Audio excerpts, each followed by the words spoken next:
देश के भीतर कुछ ऐसे पत्रकार हैं कि वो देश के भीतर क्या कुछ अच्छा चल रहा है इस बात पर बात करना ही बंद कर चुके हैं।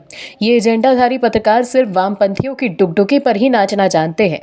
डुगडुगी बजती है और ये नाचना शुरू कर देते हैं। इन्हीं पत्रकारों को एक समय तक लुटियंस का पत्रकार भी कहा जाता था। ये देश में सिर्फ अपना एजेंडा चलाते हैं। इन्हें कानून से कोई मतलब ही नहीं है। ये लोग मोदी विरोध के नशे में इतने चूर हैं कि सुप्रीम कोर्ट पर भी सवाल उठा देते हैं। ऐसा लगता है कि इनके लिए एजेंडा सबसे ऊपर है। देश, कानून और कोर्ट को तो ये कुछ समझते ही नहीं। तभी तो कोर्ट के फैसले से पहले ही अपना फैसला ये सुना देते हैं। लेकिन अब इन पत्रकारों को टीवी के काम से निकाल दिया गया है और कुछ बचे हैं तो वो कंसल्टेंट की भूमिका में रह गए हैं। देश ने विकास के जो कीर्तिमान तय किए हैं पिछले 10 सालों में, उस पर तो कोई ये शांत रहते हैं। लेकिन जैसे ही विपक्ष के किसी नेता पर कोई कार्रवाई होती है तो ये बिलबिलाने लगते हैं। ऐसे ही कुछ मोदी विरोधी तथाकथित पत्रकार हैं जो हेमंत सोरेन की गिरफ्तारी पर विधवा आलाप करने लगे हैं। इनमें रवीश कुमार, अजीत अंजुम और राजदीप सरदेसाई जैसे नाम शामिल हैं।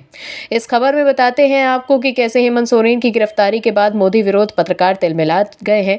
दरअसल हेमंत सोरेन की गिरफ्तारी के बाद रवीश कुमार ने सोशल मीडिया एक्स पर लिखा कि बजट पर चर्चा और खबरें गायब होंगी। बजट के पहले से ही लापता हैं। हेमंत सोरेन की गिरफ्तारी पर तूफान मचेगा। भारत रत्न और बिहार सरकार की घटना के बीच हिंडनबर्ग के 1 साल की बात गायब हो गई। वहीं अजीत अंजुम ने एक्स पर कई पोस्ट लिखे। इससे पता चलता है कि कितनी पीड़ा है महाराज को सोरेन के जेल जाने से। अजीत अंजुम ने लिखा है कि तानाशाह को ना विपक्ष पसंद होता है ना असहमत आवाजें। वहीं एक दूसरे ट्वीट में अजीत अंजुम ने लिखा है कि हेमंत सोरेन ने भी अगर मोदी और शाह का दामन थाम लिया होता तो आज ये नौबत नहीं आती।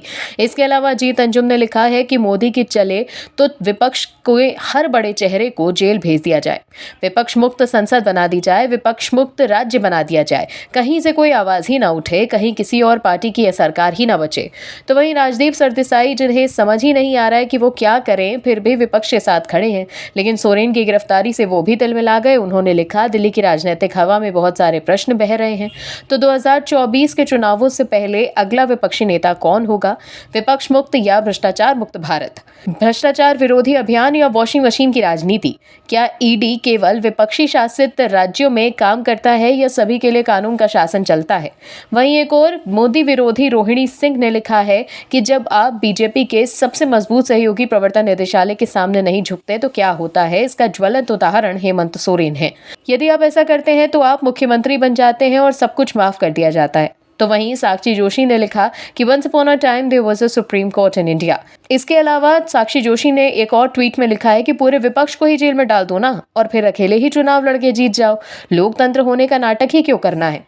इसके अलावा भी ये लोग लगातार ट्वीट कर अपनी भड़ास निकाल रहे हैं। दोस्तों, इन एजेंडाधारी पत्रकारों की पीड़ा को समझिए, जो कभी किसी जमाने में पीएम के साथ हवाई जहाज में घूमा करते थे, लेकिन आज जब सारी मौज बंद हो गई है तो आज इन सब का हाल खिसियानी बिल्ली खंबा नोचे वाला हो गया है। Bureau report OMH news. और भी वीडियोस देखने के लिए चैनल को सब्सक्राइब करें और बेल आइकन को दबाएं।